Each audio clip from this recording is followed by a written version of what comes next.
बिस्मिल्लाहिर्रहमानिर्रहीम। मैं हूँ मियाँ आमिर। क्या आप जानते हैं काला जादू क्या होता है, कब, कैसे और कहां से इसकी इब्तिदा हुई? आज हम बात करेंगे काले जादू की पुरस्रार, खौफनाक और दिल दहला देने वाली दुनिया की। आपने कभी नहीं सोचा होगा कि इंसान की ताकत हासिल करने की ख्वाहिश किस तरह जिंदगी बदल देती है। सदियों पहले इंसान ने कुदरत के राज समझने की कोशिश की और उसने सोचा कि अगर मैं ताकत हासिल कर लूं तो सब कुछ मुमकिन हो जाएगा। यही वो सोच थी जिसकी वजह से काले जादू की बुनियाद पड़ी। कदीम मिस्र और बाबल के लोग मुख्तलिफ किस्म की तलस्मात और जादुई रस्मात के जरिए दुनिया पर काबू पाने की कोशिश करने लगे।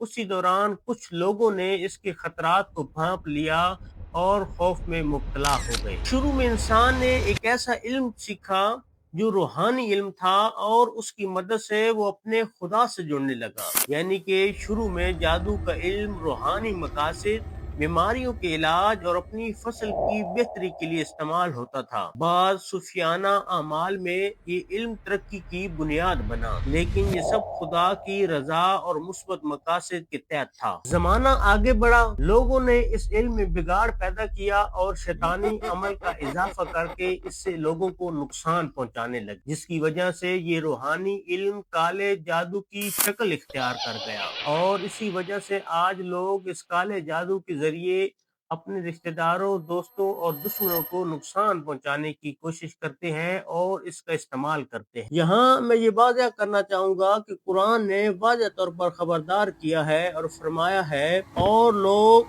जादू के जरिए अपनी जिंदगियों को तबाह कर बैठे हैं। दोस्तों, काले जादू से लोग अपना ईमान खो बैठे हैं और अपने दिल काले कर बैठे हैं। जादू की दुनिया में इनकलाब उस वक्त बर्पा हुआ जब अहमद बिन अली अल बुनई ने एक किताब लिखी जिसका नाम शम्स अल मुआरिफ था। बुनियादी तौर पर इस किताब का मकसद बातनी अलूम से रूहानी कुव्वतों तक रसाई था, लेकिन लोगों ने अपने मकासद के लिए इस्तेमाल शुरू कर दिया, जिससे ये किताब सहर यानी जादू और तलस्सम में इस्तेमाल होने लगी। यूं एक रूहानी इल्म काले जादू का इल्म बन गया और फायदे के बजाय नुकसान देना शुरू हो गया। दोस्तों, उम्मीद है कि आज की वीडियो आपको पसंद आई होगी। तो आपसे रिक्वेस्ट है कि हमारे YouTube चैनल को सब्सक्राइब कर लें।